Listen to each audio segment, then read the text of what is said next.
Dr. Anshul. Dr. Anshul Gupta is the next presenter. He comes from Holy Heart Rohtak.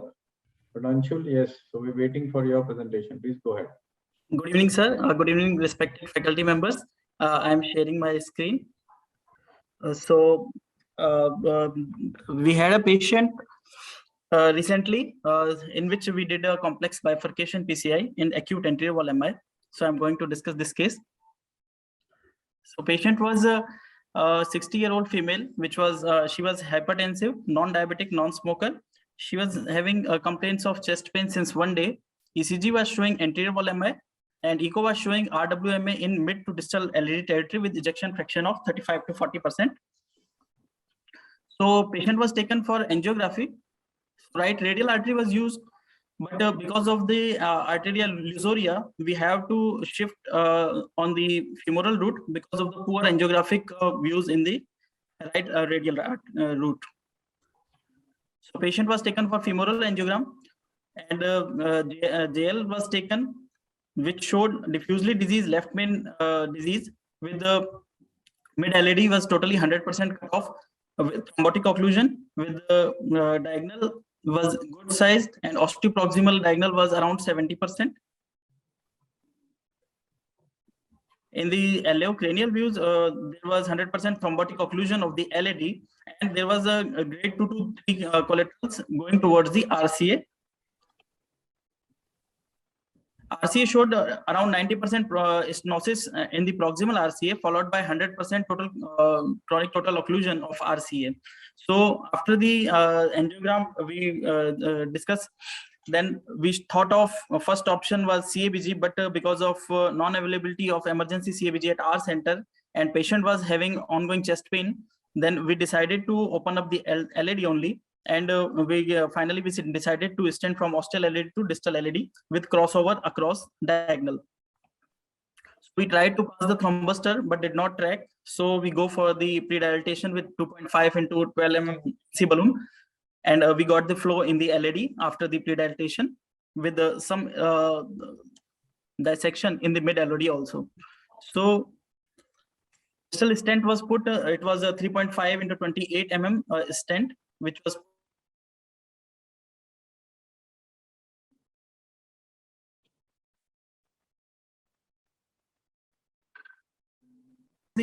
significant when we saw that there is a significant disease in the diagonal. So osteoproximal disease was around 70 to 80%. So we thought of POBA in the diagonal with the 2.5 into 8 balloon. Slowly we inflated till only 8 ATM, but it unfortunately there was significant dissection, as we can see in this view. Am I audible, sir? Yeah, you're audible. Okay. So because of this dissection in the diagonal, so we changed our strategy to dedicated bifurcation mini crest technique. So we put the 2.5 into 12 mm stent in the diagonal and 3.5 into 23 in the LED. And first we deployed the stent of the diagonal and the wire of diagonal, and we inflated the second stent which was in the LED at the ostial position, and we inflated this across the diagonal stent with this ostial LED stent. So this was the the angiographic view after deployment of the all stents. Then we did the pot with the 3.75 into 8 mm balloon, and because of when we rewire the diagonal from the proximal struts, but we were unable to pass the balloon of 1.5 into 12 mm. So we did again the post dilatation with 3.5 into 12, and we pot with the 3.75 into 8 mm balloon. So again, when we tried the 1.5 into 12 mm balloon, it was unable to pass through the struts. So we used the balloon anchor technique. It was 3.5 into 12 mm. We inflated this balloon at around 10 ATM.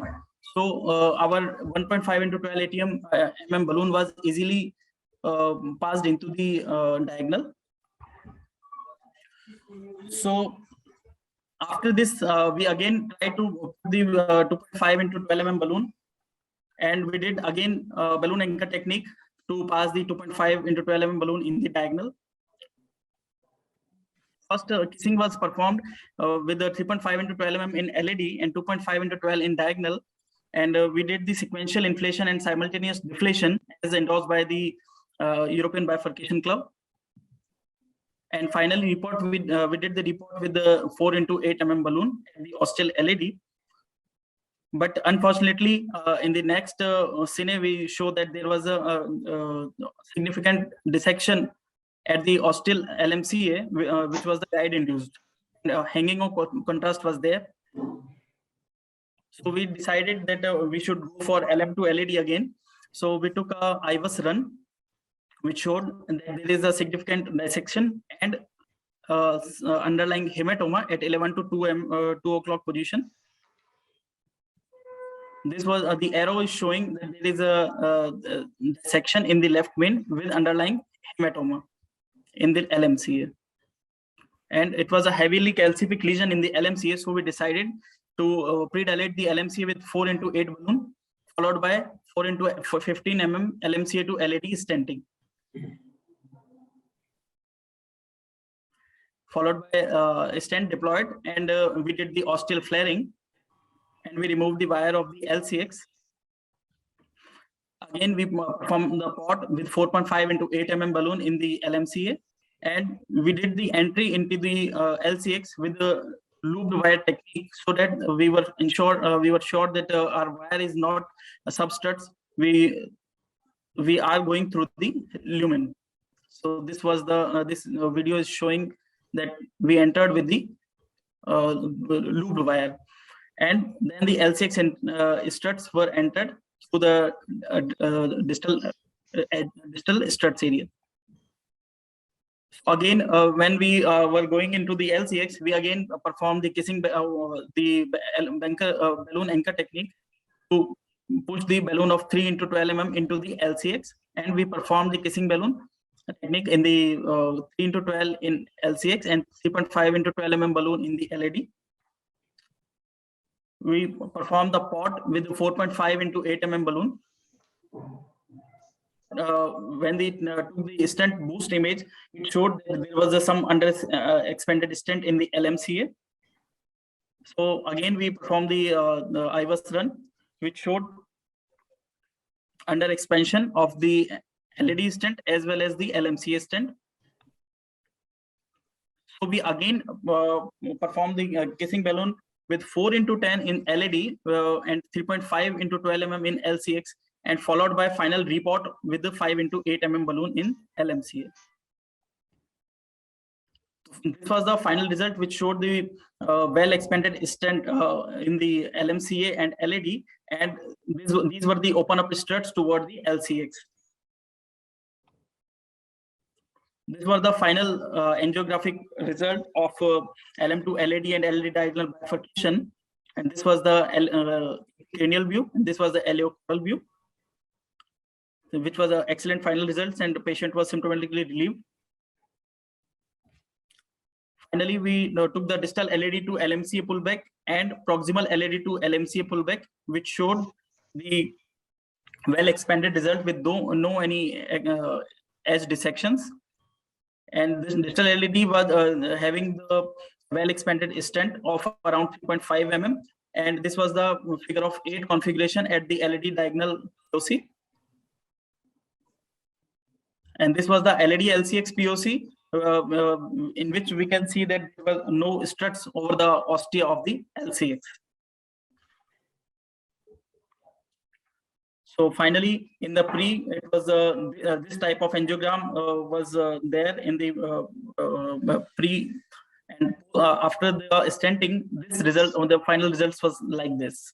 So this was excellent results after doing this stenting. So take home message in this case was that bifurcation PCI in acute MI is always challenging. Multiple recrossing dilatations are needed in bifurcation PCI, with especially in the patients of MI with heavy thrombus burden. Steps of bifurcation PCI needed to be followed meticulously. In diffusely diseased LMCA, jail is a good choice to avoid the catheter-induced injuries, but that deprives you of good guide catheter support, which is needed in complex bifurcation cases. So we should choose the catheter wisely and according to the case complexity. And finally, we should never lose the hope. In the end, which matters is the persistence. And IVUS imaging is a must in these type of complex cases. Thank you. Yeah. So well done, Anshul. This was a case which was really challenging from the beginning, and it was acute MI. So you had to handle that, and then it had lots of issues. Firstly, Yes. the LED diagonal. So I think let's have the comments, and then I can have my comments also. Dr. Inderjeet Singh Monga, he's co-partnering me today. Yeah. So please, Dr. Monga, your comments. Directly. Please unmute, Dr. Monga. Sir, he has performed all the steps, sir, for left main provisional bifurcation also. But only thing, sir, my question was that we are choosing 3.5 balloon for LCX and for 4 mm balloon for the LED ostial. So while for kissing, second time when he was doing kissing balloon, sir, inflation. So is it we can choose this side, sir, balloon, sir, for side branch for when we are doing provisional stenting, the strategy, because that can cause LCX dissection. This much size balloon. We just want to clear the ostium from any struts, and we should be choosing this side balloon, sir. I think that is my suggestion. That's a very valid point, Dr. Indrajit. Congratulations, Dr. Anshul, for a case very well handled. But I was also going to ask this, that, you know, you did, kissing, and it was a larger sized balloon, and you wanted to keep it provisional. So then at the end of it, you had IVUS with you. Because we would think that, you know, a balloon that size, when we're doing kissing, there's a risk of injury to the circumflex vessel. So why didn't you just take a final IVUS run into the circumflex just to prove that there is no dissection over there? Because we took just a left main, LAD to left main pullback, and we proved that there were no struts at the circumflex ostium. But you could also probably have taken a run into the circumflex and seen that there was no dissection over there, because we did use a large balloon at that time. Also, another point which I think is important, that, you know, whenever we are dealing with acute MI situations, these patients are hemodynamically sick. The patient is usually having pain. And when you took that shot and you found that you had a left main dissection, which was very well seen angiographically, why didn't you just go ahead and deal with it rather than taking an IVUS run, confirming the dissection? Angiographically, you had already shown beautifully that there was a dissection over there. Also, if you had IVUS with you and you were going to use it, why didn't you take it right at the beginning of the procedure? That would help you a lot in deciding a lot of things prior to going in.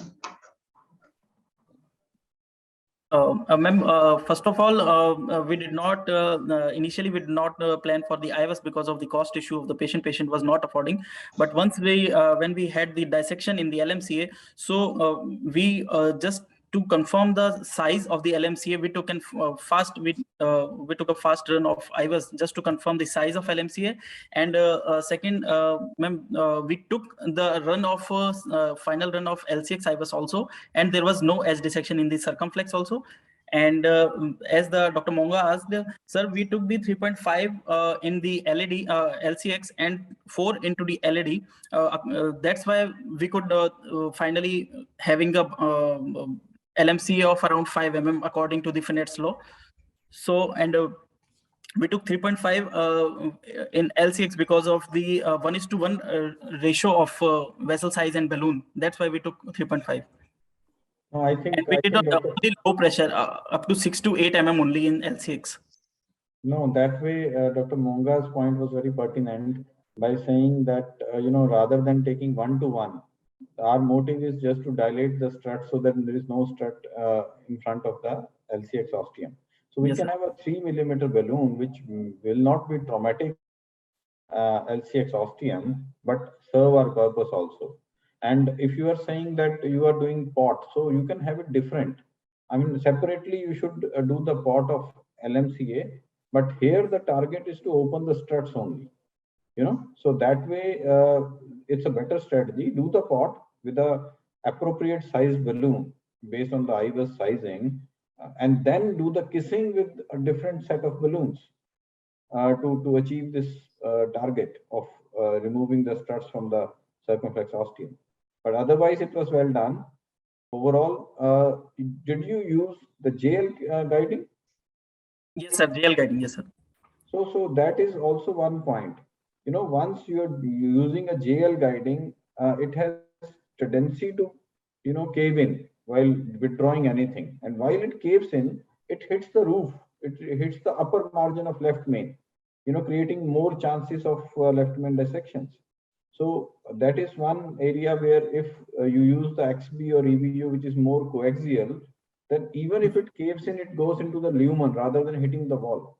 So that JL may give rise to more vulnerability for dissections if you're using in the left main for the complex PCIs to be done in LED. But otherwise, very well done, Anshul. There were many difficult steps, double bifurcation almost, LED diagonal, and then you also dilated the ostium. So these are few points which are slightly different, but overall very well managed case. Very well. Thank you so much, sir. I would like to comment one thing. Yeah. If Dr. Kapoor permits me. Yeah, Dr. Yes, actually, if you go by the beginning, the basic concept is if you want to just just flow your side branch like diagonal, what you did in the right from the beginning. Do not use the exact sizing of the balloon, that is the vessel. You have used the 2.5 balloon, because if you use 2.5 balloon, especially Oxford balloon, then there is high chances of the osteal injury, and you may land up into the putting the another stand is there. Number one. Number two, your dissection is I think your dissection is just before putting the another stent into the circumflex. When you did the diagonal, the left main by the dissection was happened at that time before the LCX maneuver. So you pointed that you put the balloon anchoring method and just by the putting the another stand in the diagonal. So try to pass the low profile balloon and then upgrade to the subsequent high size balloon rather than going with the balloon anchoring method, because if you adopt the balloon anchoring method, your guide will always pull and push, and there is high chances of injury at that time only. Again, as Dr. Sarita was saying, that when you finish with the provisional stenting and give the proper what, it is not always mandatory to open the stent. If you had the feeling that there is no pinching of the circumflex ostia, let it be left at that point and get out of that. It is not mandatory to do the side pot, and always try to avoid the balloon anchoring, because most of the time it creates dissection. I think that's a valid point given by Gautam, and for the sake of time, let's close the discussion here. But wonderful case, Anshul. So we did actually we did part of the we did the opening of the struts of the L6 because there was 2 layers of stents at the LCX ostia. That's why we did that. No, that's fine. Still, it's debatable. Still, Stankovic says that it has to be dilated. So Thank you, I think let's move ahead with my presentation. I'll try to make it crisp. I have still many cases lined up in the cath lab.